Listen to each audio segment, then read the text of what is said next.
You can jaw with your friends, but don't you dare talk back to your mother. The mother of all Volkites, that is.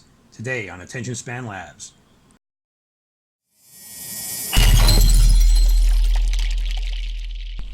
Hello and welcome to another episode of Attention Span Labs.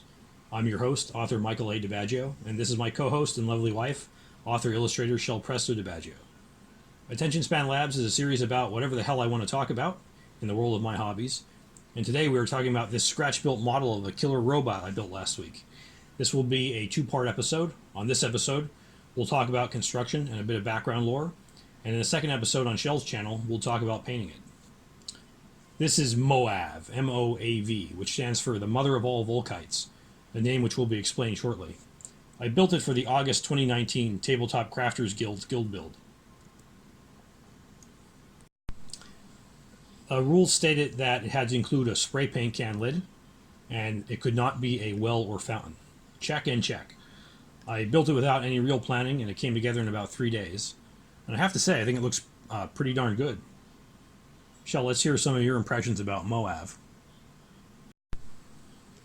Well, my character, Caitlin Phylan, telekinetic hero of the Martian War, didn't like fighting it in that RPG session. Although, I imagine that's partially due to how I was rolling that night. Seriously, though, I'm always impressed whenever you come up with this stuff. I don't have the mindset for 3D art, nor do I have a mindset for looking at a box full of literal junk and bits and bobs and making something new from it.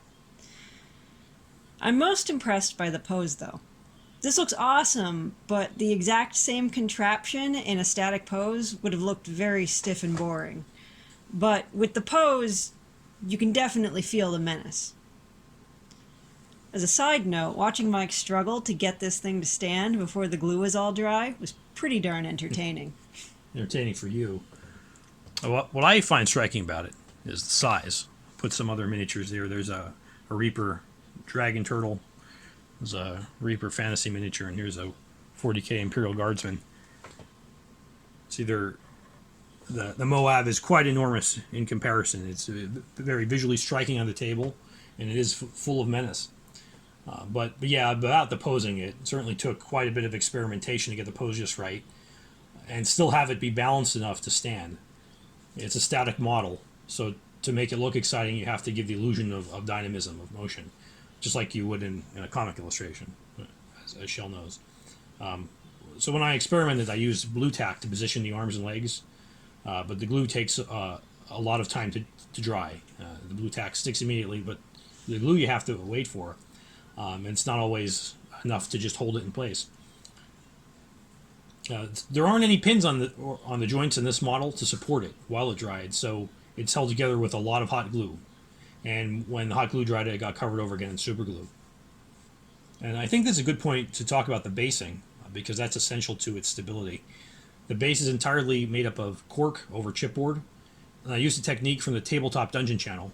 I'll post a link in the description for that one, to make it look like its footsteps are cracking through the rock, or dry mud, or cement, or whatever it is.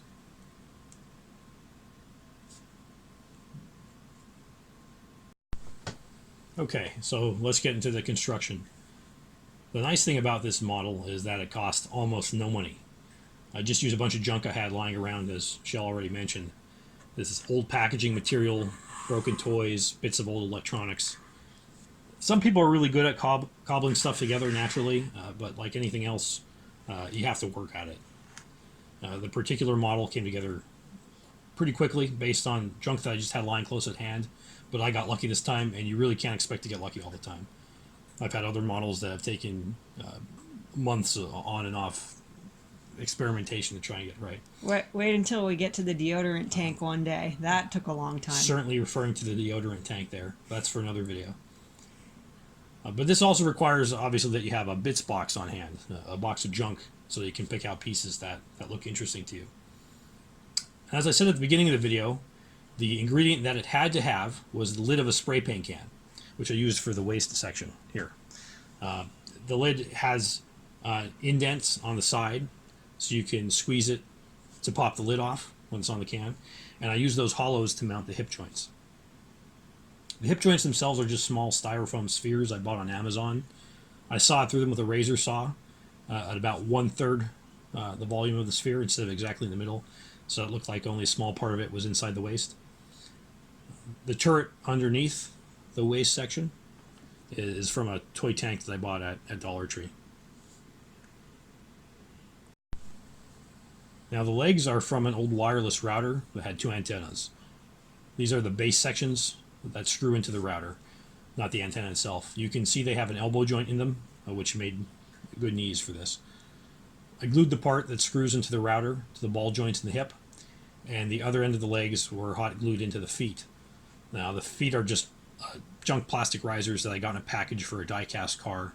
I think it was Fast and the Furious tank. I don't know. I didn't actually watch those movies, but the tank looked cool. Now these are just black plastic things that you screw the vehicle into the package for. I don't know how else to describe it. You screw them in to prevent shoplifting. So they don't look like much. They're really just 4-sided pyramids. So to give the impression of a proper ankle joint, I took those same styrofoam balls that I used for the ball joints on the hips and cut them into hemispheres. So I cut them in half and then cut them in half again and glued them on each side. And that's, as I mentioned with everything else before, it's a lot of hot glue holding it together, which you can see in there.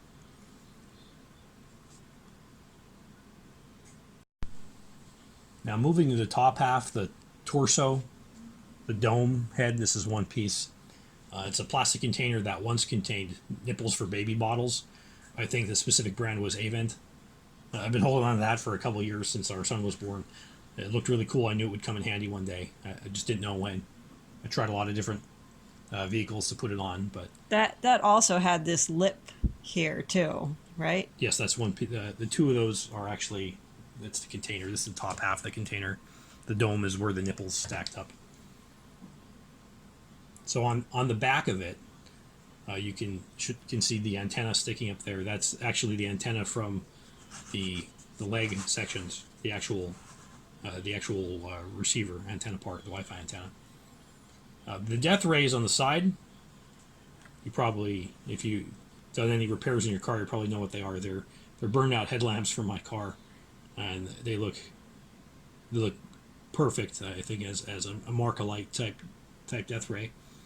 The tentacle arms on the front are from a 4-inch Hasbro Dr. Octopus figure, one of the really beat ones that Hasbro made more recently that don't have any articulation, so I didn't mind sacrificing them. Then the front is just a bunch of greebles. There's on the spare styrofoam ball. There's some granny grating, and the plastic bits, the vents and the little squares are from the Maelstrom's Edge terrain kit. So much for the construction. Now let's talk about what this thing is, how we'd use it in the game. I didn't have a solid concept in mind when I started building it, but as it started to come together, I thought it looked like an old-fashioned robot from the black and white pulp sci-fi serials, especially the Volkites from the 1936 serial Undersea Kingdom. Now, if you play Warhammer 40k, you've probably heard the term Volkite, and it refers to a certain class of superior melta weaponry. But now you know where the name comes from. They're actually a batch of robots from this movie, and they were used again in many other cheap sci-fi films. So that film, Undersea Kingdom, is in the public domain, and we'd already integrated the Volkites as relics of the fallen Atlantean civilization in our Ascension Epoch books and games. So as Shell mentioned in one of our games, which was a superhero western set during the early stages of the Martian invasion in 1898-99, her character ran into a platoon of Volkites that were reactivated, repaired by a 19th century mad scientist. Now, normally Volkites are human-sized or slightly bigger, but they also the PCs ran into this gigantic super Volkite near the end. So in the initial game, I described it pretty differently than this, I think, if you recall. But I like this one so much, I'm going to say this is what it really looked like. So this is the mother of all Volkites.